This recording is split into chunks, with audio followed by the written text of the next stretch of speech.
क्या चांद पर सोना चांदी मिल चुके हैं? क्या चांद पर एलियन मिल चुके हैं? क्या चांद पर पानी या बर्फ का पता चल चुका है? ऐसे कई सवाल आपके दिमाग में घूम रहे होंगे, लेकिन फिलहाल तक ऐसा कुछ नहीं हुआ है। ना तो चांद पर सोना मिला है और ना ही एलियन। अभी तक चांद की सतह पर पानी या बर्फ के भी कोई सबूत नहीं मिले हैं। तो फिर ऐसे में सवाल ये कि अब तक आखिर प्रज्ञान रोवर को मिला क्या है? सबसे पहले इस बात को समझिए कि इसरो अभी तक चांद से आए 3 वीडियो जारी कर चुका है। ये वीडियो अपने आप में खास हैं क्योंकि चांद के जिस हिस्से की ये वीडियो और तस्वीरें हैं, वहां की तस्वीरें और वीडियो इससे पहले कभी देखे नहीं गए हैं। लेकिन रोवर वीडियो और तस्वीरें भेजने का ये काम केवल 14 दिन तक ही कर पाएगा, क्योंकि विक्रम लैंडर और प्रज्ञान रोवर की जिंदगी केवल इतनी ही है। दरअसल विक्रम और प्रज्ञान दोनों ही सौर ऊर्जा पर काम कर रहे हैं। अब 14 दिन तक तो सूरज की रोशनी इनको मिलती रहेगी, लेकिन 14 दिनों के बाद चांद का यह हिस्सा अंधेरे में डूब जाएगा।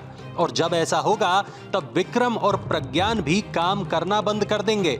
दरअसल चांद का एक दिन पृथ्वी के 14 दिनों के बराबर होता है। 23 तारीख को जब चंद्रयान चांद पर पहुंचा था, तब वहां दिन शुरू हुआ था। ऐसा अनुमान है कि 5-6 सितंबर तक वहां दिन ढल जाएगा।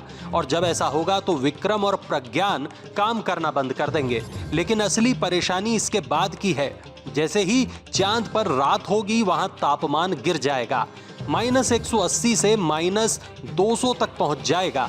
और जब ऐसा होगा तब विक्रम और प्रज्ञान की सेहत पर बुरा असर होगा, इतना बुरा कि शायद ये फिर काम ही न कर पाएं। लेकिन अगर इसके बाद भी दोबारा सूरज उगने पर ये दोनों काम करते हैं तो ये अपने आप में एक चमत्कार के जैसा होगा। अब दूसरी बात समझिए, चंद्रयान 3, विक्रम लैंडर और प्रज्ञान रोवर अब लौटकर पृथ्वी पर नहीं आएंगे, लेकिन रोवर पर एक डिवाइस लगा है। यह डिवाइस चंद्रमा की सतह को चेक करेगा, पता करेगा कि वहां की मिट्टी में क्या कुछ है। ऐसा माना जा रहा है कि चांद पर यूरेनियम या हीलियम मिल सकता है, या फिर टाइटेनियम भी। अनुमान ये भी है कि शायद वहां सोना भी हो सकता है। इसके अलावा वहां बर्फ भी हो सकती है। दरअसल चंद्रयान 1 ने चांद पर पानी के कणों की पुष्टि तो कर दी थी, लेकिन ये पानी कितना है और क्या इसे किसी तरह इस्तेमाल किया जा सकता है? प्रज्ञान रोवर इन सवालों का जवाब तलाशने की कोशिश करेगा।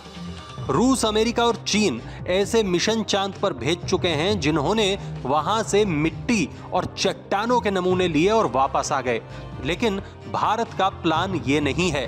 भारत का प्लान मिट्टी और चट्टानों की वहीं पर जांच करने का है। अगर वहां कोई बेशकीमती धातु मिलती है या फिर वहां पानी की पुष्टि हो जाती है तो इसरो शायद अगले चरण में मानव युक्त यान भेजने का प्लान भी बना सकता है।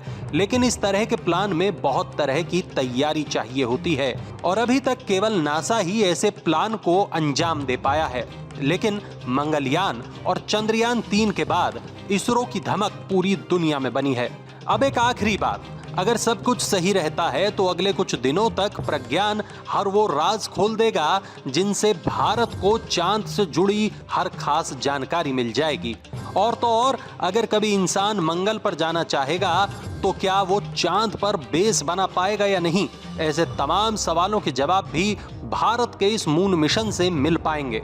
बस अब इंतजार है तो चांद से आने वाली नई जानकारियों का, जो भारत के लिए स्पेस की अंतहीन संभावनाओं का द्वार खोलेगी।